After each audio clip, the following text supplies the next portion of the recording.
Hello and welcome to SULKNATIONtv. In this episode, I'm going to be talking about two areas to look at when your car isn't really being used. Now, essentially winter prep, but at time of recording, we're in lockdown 3.0 in January 2021. And so these two areas to keep a little bit of an eye on, do a little bit of weekly sort of maintenance on, could be really helpful in the long term. Area number one, your brakes. Now this is probably the area that, if left unchecked, could be the most expensive to get sorted. During winter, when it's cold and wet and the weather's terrible, if you're not using your car too much, your brake discs and pads can start to corrode, which is why if you haven't used the car for a week and you walk back and go, hang on, these brake discs are meant to be new. Why have they gone brown already? Why are they looking awful? Well, that's just corrosion. That's because of the iron particles in your brake discs. They corrode. They will begin to corrode. They will discolour, and they can, worst case scenario, seize up. Now, nobody wants that to happen. That's rubbish. Having your brake discs seize onto your brake pads, or vice versa, is rubbish. So how do we prevent this issue? Well, I've done a helpful little video of me doing the thing that essentially is the greatest help other than going for a long drive. And you should do it once or twice a week. Now have a look.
So there you have it, rolling your car back and forth several times. Maybe I did it too many times in the video, maybe not enough times. Comment below to let me know if you think it was over or underdone. But doing that once or twice a week, not only is moving the wheel, so that's that idea of seizing is going to be prevented, but you're also putting your brakes on. So you're making sure that your calipers and your brake discs and pads are all working in unison, even though you're not really going anywhere.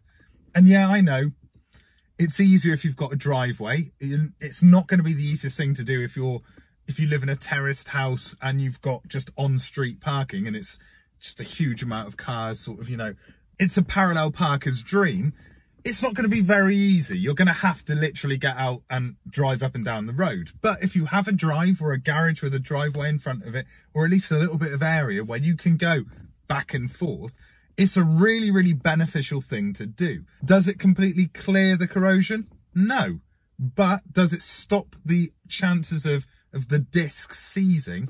Yes. So definitely worthwhile doing. Another area related to brakes, and something that I've had to deal with recently with my Golf, is the handbrake sticking. So essentially you go to put the handbrake down and move off and your wheels go, nah, we're not going anywhere right now. It's annoying, and having the handbrake left on in the same vein as all of the brakes being engaged and disengaged and that corrosion kicking in due to the damp, cold conditions and lack of movement can cause your handbrake to stay in position, which again is not a nice thing to happen. That's a frustrating thing to happen that could be potentially costly, and not only costly, but making your car immobile. Cars are meant to be mobile. That's the whole point of a car, is to get you from one place to another. That's the basic reasoning behind a car. Yes, all right, you know, modifying cars has got nothing to do with the basic reason of moving from one place to another, other than making it more fun. But cars predominantly are made to get you from A to B. So if your handbrake is seized on, you can't get from A to anywhere. So again, that movement forward and back is going to benefit that issue. Another thing to do, if you're parked privately, so on a drive or in a garage, then take your handbrake off if you're on flat ground. Because if your handbrake's not on, it's not going to seize stuck. Because if your handbrake's not on, it's not going to seize up, not stuck. If you do choose not to put your handbrake on because your car is parked privately and on a flat surface, please remember to put it in first gear. If you've got a manual, just when the engine's off, obviously, because you'll stall otherwise, pop the car into first. It shouldn't go anywhere. If it's on flat ground, you're safe. If you're not on flat ground, can't do it. I'm sorry. If you've got an automatic, then don't put the handbrake on and leave it in park. You'll find that you're not creating any of these problems if you're weekly, once or twice a week, moving your car backwards and forwards. And if you've got the opportunity on flat ground to leave your car with the handbrake off. So the second area that I suggest you check, and it, you know, as a winter maintenance preventer of things going wrong, is your car battery. Now, I was stung during lockdown 1.0, which was in March 2020. It seems so long ago, and yet it wasn't very long ago. My car battery decided to discharge itself until it was flat, because I hadn't driven the car for about 2 weeks, which was annoying. And then, you know, cut a long story short, that battery wasn't a good enough battery for this car anyway. Car batteries, due to the weather, due to lack of activity, can discharge themselves completely. They can drain, and that's not good. And so how do we prevent this from happening? Because there are some things that the car does in your absence that can drain power from the battery slowly, but will do that. Like things like your car alarm, your immobilizer, things like that will slowly drain your battery because they need that power to operate, even though it's a minuscule amount of power that they'll be using. And if your alternator isn't being run because essentially your car is not moving, your battery's going to drain. It's one of those things. And anybody that already understands that will have probably invested in a trickle charger. Now, this is something that you connect to the terminals of your battery and the mains and allow it to charge your car slowly, just keeping a minimal charge going on into the battery to stop it from draining completely. And if you've got a garage, they are 100% the way forward. They're cheap, easy to use, and stop you from having to worry about your car not working.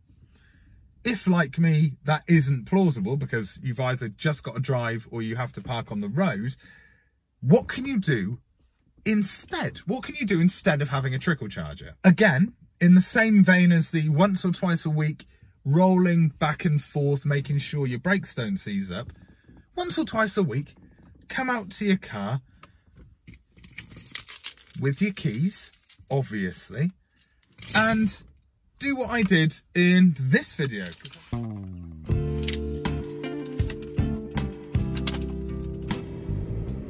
Wait for those lights to go off.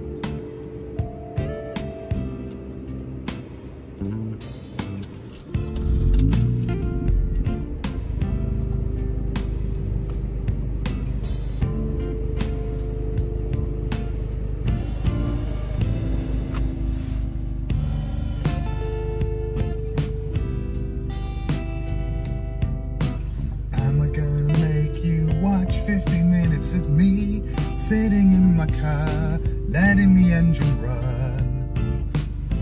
No, I'm not going to do that. 15 minutes of this. And it gives you a good excuse to get away. Yes, it does. During this 15-minute sit there doing nothing scenario, what you can do towards the end of that 15 minutes, just give your car a little rev. Just let it have a little rev. It'll put a smile on your face as you hear the exhaust. If you've got a loud exhaust like I have, going blah, blah, blah, blah, blah, blah, blah, blah, blah, blah. It puts a smile on your face. Makes you kind of go, you know, I can't really drive too much at the moment, but, you know, this is quite nice. 15 minutes to myself, sat in my driver's seat, doing nothing. I mean, if that doesn't help you get through lockdown, I don't know what will. And you can use it as an excuse to get away from being stuck in the house. Oh, I'll do your car. I'll do your car, love. That's not a problem. Yeah, I'll do your car as well. That's fine. Oh, will you really? Yeah, I'll be gone about half an hour, but I'm only on the drive if you need me. Do not disturb me. So these two areas, your brakes and your car battery, are two areas that are easy to remedy when it comes to preventative, let's say, maintenance. Is it really maintenance? It's maintaining your car's ability to drive when you get that opportunity again. But essentially, these two things should stop two big pains in the arses from happening in periods of inactivity. So do them. Do them a lot. Film yourself doing them. Talk to yourself whilst you're doing them. Use them as an excuse to get away from talking to other people. Do what you need to do, because you do need to do that. So I hope you've enjoyed this video. If you'd like to see more, then check out my YouTube channel, SULKNATIONtv. We've also got a Facebook page and also the Instagram, which is Project Sulk, as you'll see from the little label thing that floats down at the start of the video. Please subscribe, like, comment, give me a socially distant high five if you see me. And until the next time, I've been me, you've been you, and well done for that.